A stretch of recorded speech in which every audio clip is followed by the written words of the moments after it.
नमस्कार, मैं हूं महक बिश्नोई और आप देख रहे हैं एएनबी न्यूज। आगाज करते हैं उत्तराखंड की खबरों का। देहरादून में उत्तराखंड क्रांति दल के केंद्रीय अध्यक्ष युवा प्रकोष्ठ राजेंद्र सिंह बिष्ट ने डीएम कार्यालय देहरादून पर अपने समर्थकों के साथ जिलाधिकारी को ज्ञापन दिया। उन्होंने बताया कि देहरादून में पिछले दिनों विपिन रावत हत्याकांड में संलिप्त अन्य 2 आरोपियों की तत्काल गिरफ्तारी और देहरादून जिले में अवैध रूप से होटल रेस्टोरेंट में शराब और अवैध कार्य किए जाने को लेकर अपनी बात रखी।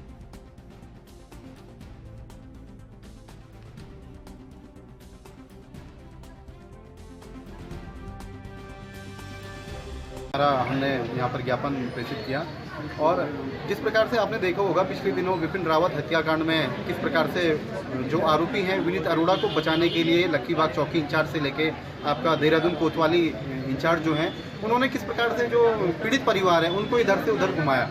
और आप देखेंगे कि 2 तारीख तक जो अपराधी है जो आरोपी है वो खुलेआम घूमता रहा और बड़े शर्म की बात यह है कि उसको अग्रिम जमानत भी दे दी गई। इसमें कहीं ना कहीं उत्तराखंड का जो पुलिस प्रशासन है, लॉ एंड ऑर्डर है, वो भी शर्मसार होता है और जनता कहीं ना कहीं अपने आप को असहाय महसूस कर रही है। उत्तराखंड क्रांति दल युवा प्रकोष्ठ का हमारा मानना है कि जो आरोपी थे एसएसपी कार्यालय से मुश्किल से 50 मीटर की दूरी पर इस प्रकार की वारदात को अंजाम दिया जाता है और इसके साथ साथ आरोपी 8-10 दिन तक वैसे घूमता रहा। तो इसमें कहीं ना कहीं पुलिस की जो गतिविधियां हैं वो भी संदिग्ध नज़र आती हैं। लक्कीबाग चौकी इंचार्ज को आपने सस्पेंड किया, इसके साथ साथ जो कोतवाली इंचार्ज हैं उनकी गतिविधियां भी संदेह के घेरे में हैं, उनकी भी जांच होनी चाहिए। और हमारा उत्तराखंड क्रांति दल का मानना है कि इसके साथ साथ देहरादून में अवैध रूप से जितने होटल, जितने रेस्टोरेंट, जितने पब, जितने कैफ़े, जितने अवैध रूप से यहाँ पर काम चल रहे हैं, कार्य चल रहे हैं और इसमें कहीं ना कहीं बाहरी राज्यों के जो आपराधिक प्रवृत्ति के लोग हैं वो इसमें संलिप्त हैं। हमारा मानना है कि इस पर कार्रवाई की जाए। इस प्रकार की होटलों में, रेस्टोरेंट में अगर नशा परोसा जाता है, कोई अगर दुकानदार, कोई मालिक जो उसका मालिक है वो शराब या अन्य प्रकार का नशा वहाँ पर पिलाते हुए पाया गया तो उनके खिलाफ कड़ी कार्रवाई की जाए। ये जिम्मेदारी जिलाधिकारी की बनती है। आज हमने यहाँ पर ज्ञापन प्रेषित किया, लेकिन अगर ये आज हमारा सांकेतिक रूप से ये आज प्रदर्शन था, अगर इस पर संज्ञान नहीं लिया जाता है तो उत्तराखंड क्रांति दल पूरे प्रदेश में इसको उग्र आंदोलन के रूप में हम तब्दील करेंगे और इसकी पूर्ण जिम्मेदारी कहीं ना कहीं जो नाकाम सरकार है, धामी का नाम का जो सिगुफा फेंकने का कार्य करते हैं, इनकी होगी। कहीं ना कहीं धाकड़ नहीं, ये उत्तराखंड हितैषी नहीं है। ये कुल मिला के दिल्ली में जिस प्रकार से चुनाव में आपने देखा होगा कि पार्षदों का प्रचार कर रहे हैं, कुछ गुजरात में जाके वहाँ के विधायकों का प्रचार कर रहे हैं, इनको उत्तराखंड के किसी भी मुद्दे से इनका कोई वास्ता नहीं है। तो हम आज चेताना चाहते हैं कि अभी भी चेत जाएं और उत्तराखंड के जो काशीपुर में रोटरी मंडल अध्यक्ष पवन अग्रवाल के आह्वान पर कन्याश्री 2 के तहत रोटरी कॉर्पोरेट ने मेधावी छात्राओं को चंद्रावती कन्या महाविद्यालय में एक आयोजन कर टैबलेट बांटे। ऑनलाइन टेस्ट के माध्यम से चुनित छात्राओं को पूर्व सांसद केसी सिंह बाबा, पूर्व विधायक हरभजन सिंह चीमा, मणिमाला सिंह और चंद्रावती तिवारी कन्या स्नातकोत्तर महाविद्यालय की प्राचार्य डॉक्टर कीर्ति पंत के मुख्य आतिथ्य में टैबलेट बांटे गए। क्लब अध्यक्षा डॉक्टर दीपिका गुड़िया ने रोटरी के जनहितकारी कार्यों के ऊपर प्रकाश डाला।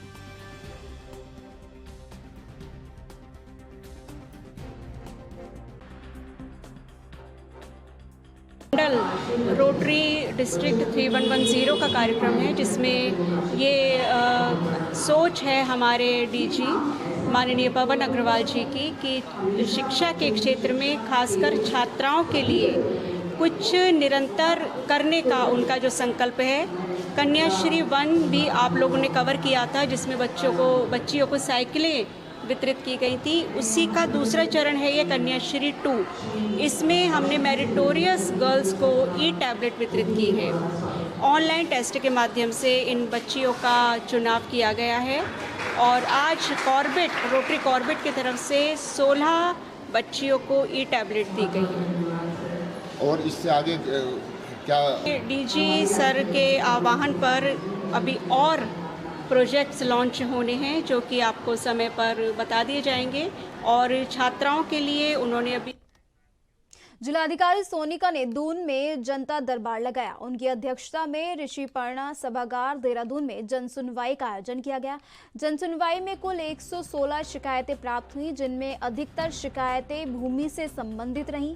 इसके अतिरिक्त पेंशन, सशस्त्र लाइसेंस, सेवा योजित करने, पेयजल बिल अधिकाने, सेवा शुरू करने से संबंधित कई शिकायतें प्राप्त हुई। जिलाधिकारी ने उपस्थित अधिकारियों को निर्देशित किया कि जन सुनवाई और ई चौपाल में प्राप्त हो रही शिकायतों का समयबद्ध निस्तारण करना सुनिश्चित करें।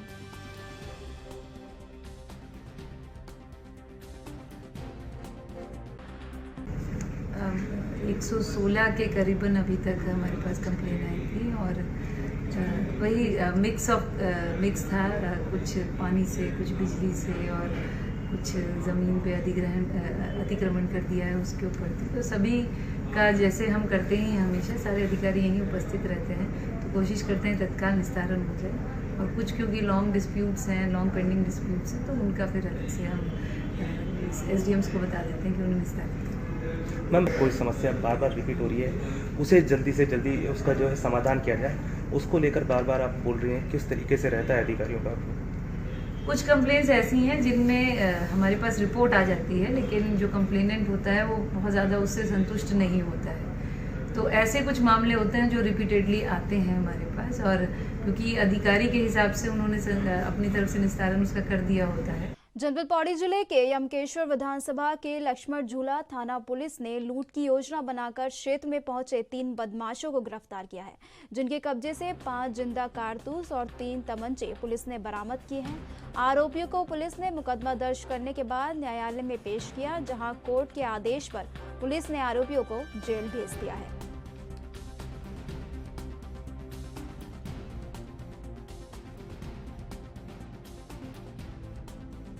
जो संदिग्ध वाहन है, संदिग्ध व्यक्तियों की चेकिंग हेतु निर्देशित किया था। इसी के क्रम में कल देर रात्रि लक्ष्मण झूला थाना क्षेत्र में इन 3 अभियुक्तों की गिरफ्तारी की गई है। तीनों पलवल हरियाणा के रहने वाले हैं और इनके पूर्व में भी आपराधिक इतिहास है। जानकारी करके पता चला कि इनमें से एक के खिलाफ 307 का मुकदमा पंजीकृत है हरियाणा में और दूसरे के खिलाफ 25 आर्म्स एक्ट के तहत मुकदमा पंजीकृत है। इन तीनों के पास से अवैध असला और जिंदा कारतूस बरामद हुए हैं। अभियोग जो है तीनों के खिलाफ 25 आर्म्स एक्ट के तहत अभियोग पंजीकृत किया गया और इसकी विवेचना जो है अग्रिम विवेचना की जाए। रुड़की में 1 दिसंबर को थाना भगवानपुर क्षेत्र चांद कॉलोनी में लोहे की टंकी में मिले अज्ञात शव के मामले में SSP हरिद्वार ने कोतवाली सिविल लाइन में बड़ा खुलासा किया है। साथ ही उस मामले में 4 आरोपियों को गिरफ्तार किया। आपको बता दें कि थाना भगवानपुर अंतर्गत चांद कॉलोनी में 1 दिसंबर को किराए के मकान में लोहे की टंकी के अंदर एक अज्ञात शव मिला था। मकान मालिक की सूचना पर मौके पर पहुंची पुलिस ने मामले की जांच की। अनाज की टंकी में शव मिलने से क्षेत्र में हड़कंप मच गया था। वहीं SSP हरिद्वार समेत जिले के तमाम अधिकारी भी इस दौरान मौजूद रहे थे।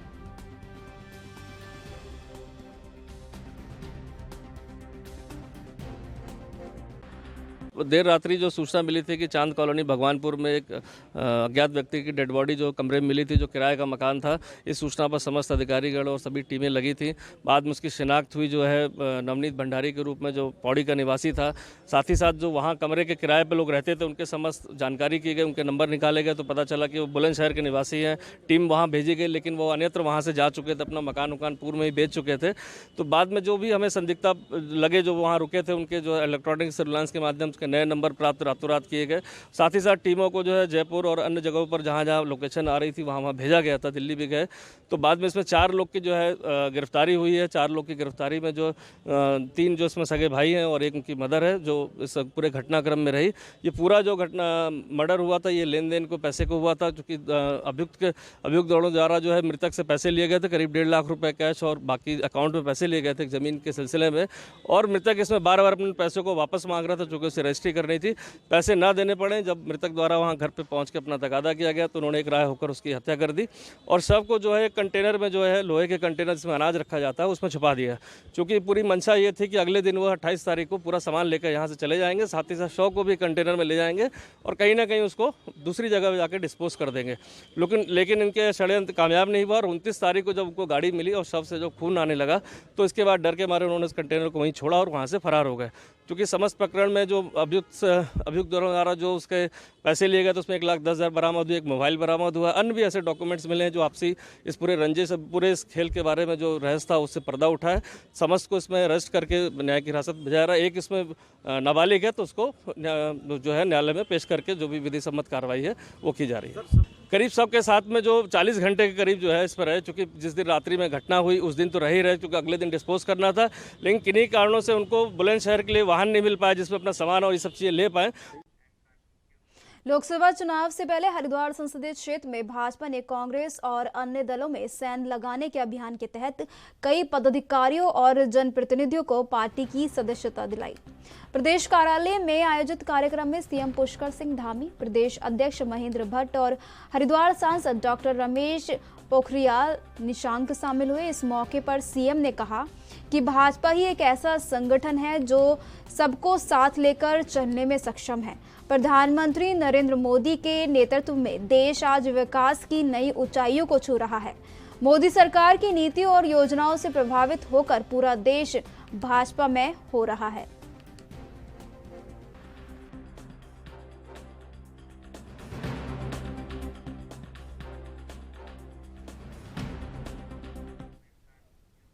उत्तराखंड बीजेपी विधायकों के लिए आगामी दिनों में एक चिंतन शिविर का आयोजन किया जाएगा। इस चिंतन शिविर में उत्तराखंड की प्रगति और विकास कार्यों को लेकर विधायक चर्चा करेंगे।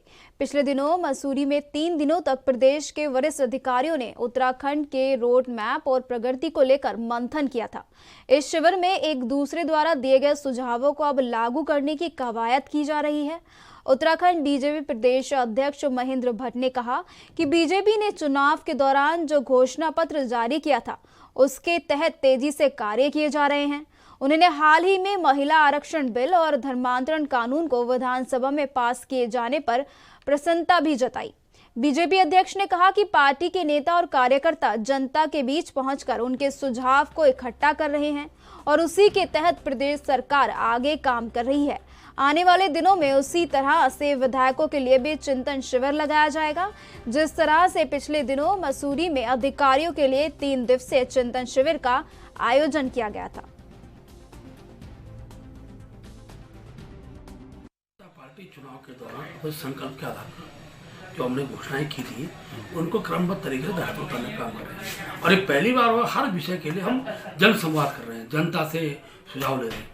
अभी 2 जो विधेयक विधानसभा में पारित हुए हैं, चाहे वो धर्मांतरण का विषय हो, चाहे क्षेत्रीय महिलाओं को क्षेत्र आरक्षण विषय हो, इसका जो जनता के बीच सुझाव है उसके आधार पर हमने इसको तैयार किया है और मुझे बताते हुए खुशी है कि प्रतिपक्ष ने भी इसका समर्थन किया है। बहुत जल्दी जो और ज्वलंत विषय है, जिन विषयों को हमने अपने घोषणा पत्र में हमने चुनाव के दौरान रखे थे, उन सब विषयों पर, चाहे आपका भू कानून का विषय हो, चाहे आपका समान आरक्षण संहिता का विषय हो, और भी क्योंकि माननीय मुख्यमंत्री जी पूरे प्रत्येक जिलों के अंदर जा रहे हैं, हमारी प्रदेश सरकार के मंत्रीगण सब जिलों के अंदर जा रहे हैं। धीरे धीरे जनता के बीच के ऐसे अनेकों विषय जब निकल कर आते हैं, उन विषयों का समाधान किस स्तर पर हो सकता है उसकी एक पूरी व्यापक नीति बन रही है। खासतौर पर भी मसूरी के अंदर जो अधिकारियों का चिंतन शिविर हुआ, इसके बाद हम विधायकों के अपने चिंतन शिविर हम करने वाले हैं। तो सारे विषय जब निकल कर आते हैं उनके समाधान की दृष्टि से प्रयास सरकार द्वारा किए जाते हैं, उस प्रयास को जमीन पर उतारा जाए,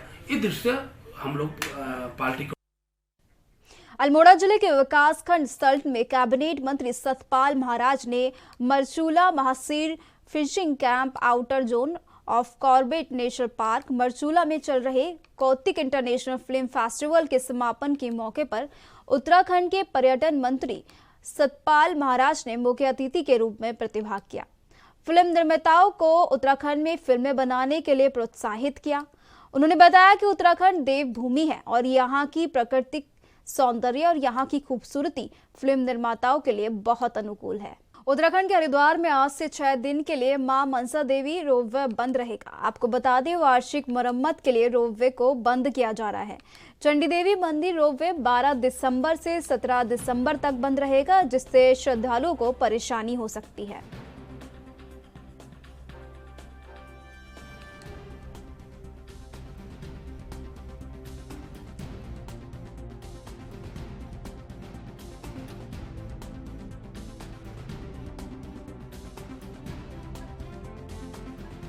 उत्तराखंड के हरिद्वार में मेयर अनीता शर्मा और भाजपा पार्षदों के बीच घमासान मचा हुआ है। मेयर प्रतिनिधि अशोक शर्मा के द्वारा भाजपा पार्षदों पर नगर निगम की संपत्ति कुर्क करने का आरोप लगाने के बाद भाजपा पार्षदों ने भी प्रेस कॉन्फ्रेंस करते हुए पलटवार किया है।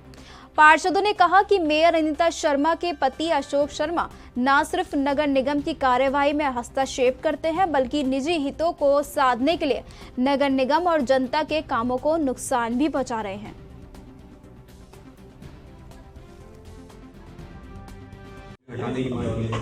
हमारी मुख्य मांग यही है मेयर से, या तो मेयर अपनी कार्यशैली को सुधारे और अपने पति के हस्तक्षेप को बंद करे, और नहीं तो हम उत्तराखंड सरकार से, भाजपा सरकार से ये अनुरोध करेंगे और अपना प्रस्ताव भी भेजेंगे कि इसको बर्खास्त किया जाए। मेयर को मीटिंग के अंदर मेयर पति खड़े होकर कह रहा है बोर्ड प्रोसीडिंग पे साइन तो मेयर करेगी, मैं करने दूंगा तभी तो करेगी। उसकी इतनी हिम्मत है, खुला चैलेंज कर रहे हैं वो सदन के अंदर कि मैं बोर्ड प्रोसीडिंग पे साइन नहीं करने दूंगा। आप ये देखिए, आप सब लोग वहां मौजूद थे, एक आदमी मतलब शासन को, संविधान को किस तरह चैलेंज कर रहा है, चुनौती।